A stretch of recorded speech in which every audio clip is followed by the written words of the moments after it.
Actually, we think that the digital single market strategy has so far received a very good reactions, very positives, and the Commission now, after the launch of this strategy on the 6th of May, is looking for very strong political support from the member states, from the European leaders, which will meet on the 25-26th of June in Brussels.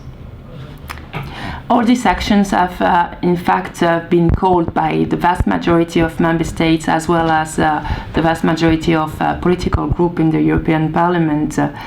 That's why we can notice as well that already in October 2013, the head of member states appealed for an urgent need of a digital single market strategy.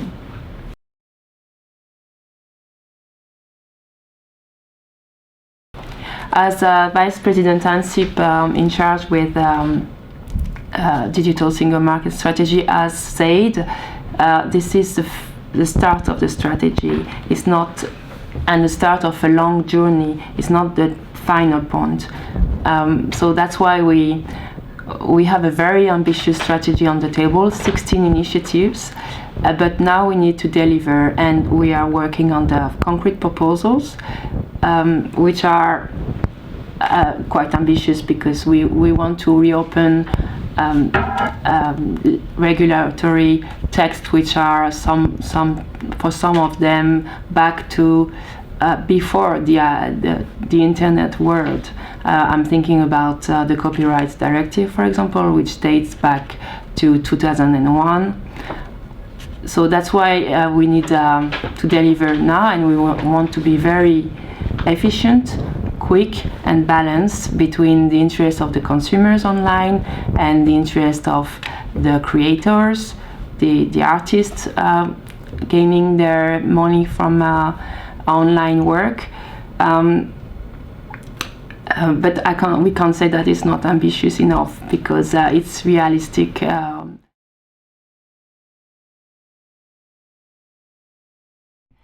On geoblocking more specifically, we have always said that we want to end unjustified geoblocking. For example, when Belgium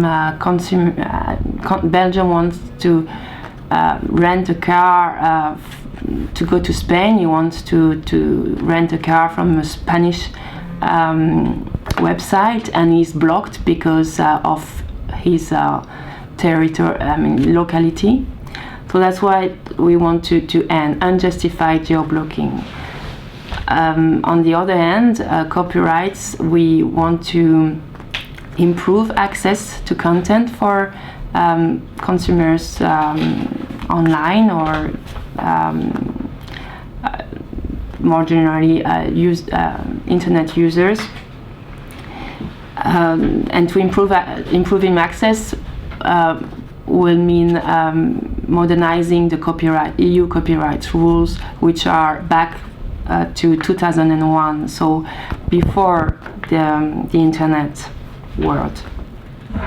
On copyright, more specifically, we want to improve the access online, which means, for example, allow an internet users who accessed legally to content, audiovisual content, for example, to travel with it within the EU.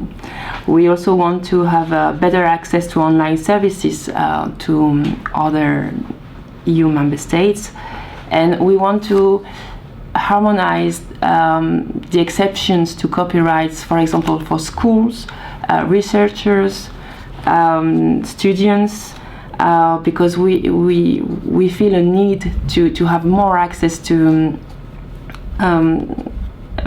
very useful content for this kind of public. Also, we want this exercise will go with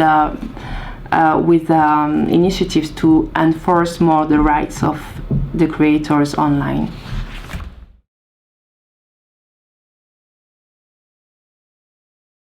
once again, as Vice President Ansip said in a press conference as well, all the reforms will be as difficult as the copyrights one. We will go through 16 initiatives, and we want to, of course, obtain the full support of the member states. But you were mentioning spectrum reform, and I can tell you that German chancellors Angela Merkel and French Prime Minister Manuel Valls, when they visited the Commission, there enlightened the digital single market need, and notably the spectrum as an area where Europe needs to have ambition and solutions. Unfortunately, on spectrum proposal that the European Commission made previously, the member states were not supported, even though the European Council have called for more coordination on spectrum back in 2013. Now we are just at the beginning of the digital single market strategy, and we will come back on spectrum, of course, because radio waves, once again I quote Vice President Ansip, do not stop at borders. We need more coordination to have a better use of spectrum, an efficient one, to specifically allow innovation, and that's one of the priority of the Juncker's Commission. Innovation and developed new services like, for example, connected cars.